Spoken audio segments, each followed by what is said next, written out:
ராமலிங்காபயம்.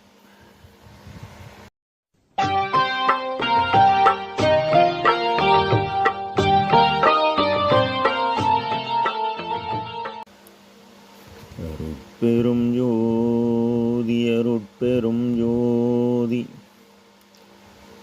தனிப்பெரும் கருணை அருட்பெருஞ்சோதி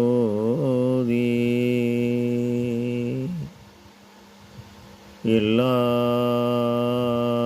உயிர்களும் இன்புற்று வாழ்க,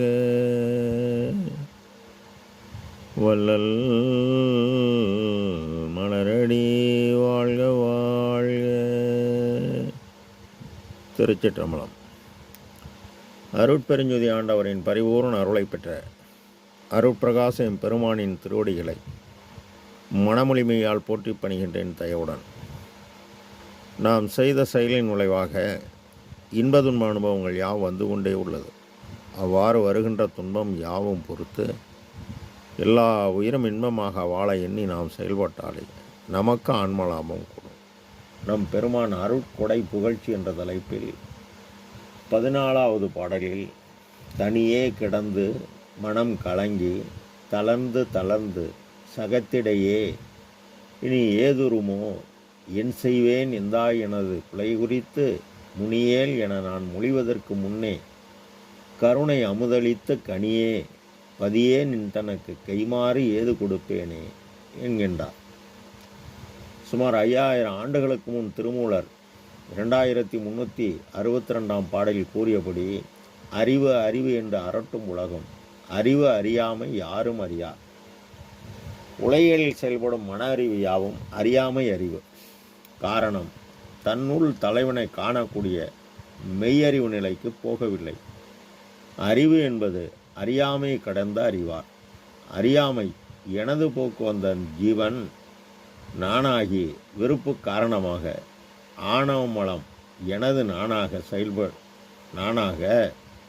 செயல்பாடு எனும் கர்மா கூட மாயை எனும் தோன்றுதலும் மறைதலும் உண்டாகி இந்த உலக வாழ்க்கை மெய்யென நம்பி மாமாய எனும் பெரும் வலையில் சிக்கி அதிலிருந்து வெளியேற முடியாதபடி தன் உள்ள ஒளி குறைய இருள் கூடி அறியாமை எனும் இருளில் கோ எனும் இறைவன் பா எனும் புரோமத்தில் உள் ஒளியாக இம் எனும் ஒளி இயக்கமாகவும் காட்டின் இயக்கமாகவும் பொய்யான உடலில் மெய்யாக உள்ளதை அறிய முடியாமல் போகிறது. மேற்படி யாவும் கடந்து ஆன்மறிவால் அறிவார். இதனை 2000 ஆண்டுகளுக்கு முன் திருவள்ளுவர் தேவர் இருள் சேர் இருவினையும் சேரா இறைவன் பொருள் சேர் புரிந்தார் மாட்டு எனவும், இது அறத்தை விரும்பி செய்தால்தான் மனத்துக்கண் மாசிலனாதல் அனைத்தரன் ஆகுல நீரவிட எனவும், அதன் வழி ஆற்றுவார் ஆற்றல் பசியாற்றல் அப்பசியை மாற்றுவார் ஆற்றல் பின் என்றார். ஆனால் அன்று பசி நீக்கினால் புண்ணிய பலன். இறைவனை அடைய அருளை பெறக்கூடிய இடம் வேறு, அது எடுக்கக்கூடிய இடம் வேறு. இந்த ஆன்மா அடர்ந்த நிலை வேறு. எல்லாம் அன்று நாத இயக்கம், ஆனால் இன்று ஒளி இயக்கம், விந்து இயக்கம், அறிவு இயக்கம். அறியாமை கிடைந்த அறிவேனும் உள்வொளி ஓங்கிய ஜீவர்களுக்கெல்லாம் ஜீவகாருண்ய ஒழுக்கமே கடவுள் காட்டிய பாதை, கடவுள் அடையும் பாதை. காரணம், அருள் என்பது பேர ஒளி பேரறிவு.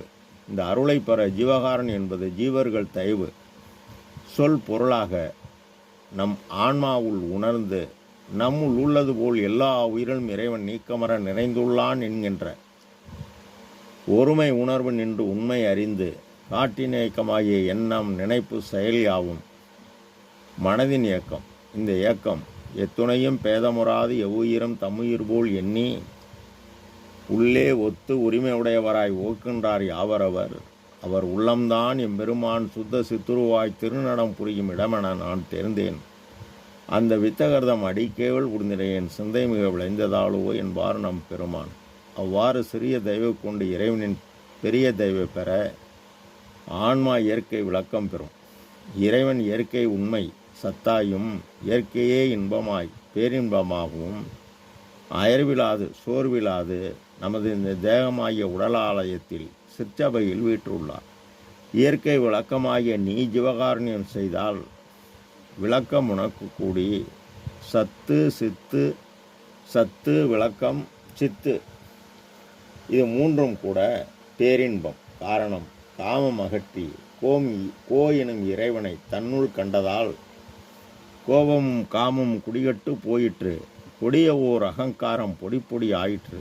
அவ்வாறு ஆனதால் என்னுடைய புருவமத்தியாகிய சபையனது உளமென தான் அமர்ந்து எல்லா பாதுகாப்பும் வழங்கியதால் சத்திய ஞான சபை என்னுள் கண்டனன்.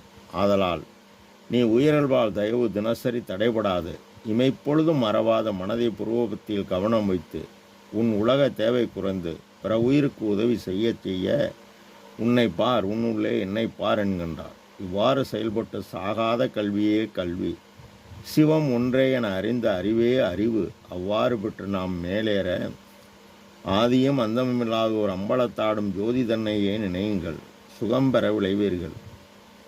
நீதி கொண்டு உரைத்தேன், இது நீர் மேலேறும் வீதி, மற்ற வீதிகள் கீழ்ச்செல்லும் வீதி என்கின்றார். அவர் கூறியபடி செயல்படுவோம், மேலான நிலை அடைவோம். ராமலிங்காபயம். திருச்சிற்றம்பலம்.